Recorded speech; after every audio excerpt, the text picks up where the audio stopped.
Hey, Robert Lesko. I'm back for part 2 of the Ferrule tube installation. That little paint blob I tried to show you through the bridge is really a lot easier to see now.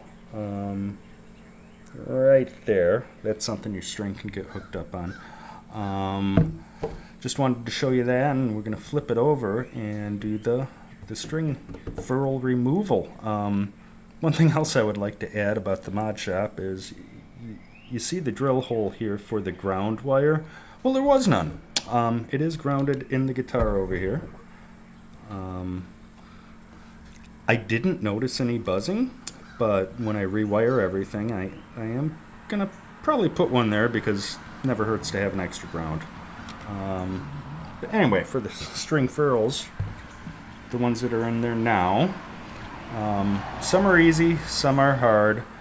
I recommend taking a X-Acto knife and very carefully just making sure there's no finish holding them in.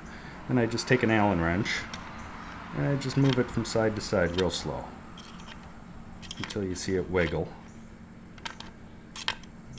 Okay, and you see it wiggle. If you have fingernails, you can get them down. I don't. So you just kind of work it around a little bit more till it works up. Takes a while, but it's better than just wrenching on it, because then you're going to pull up paint, you're going to scratch your finish, and that's not good. So as it comes out, just pop those out.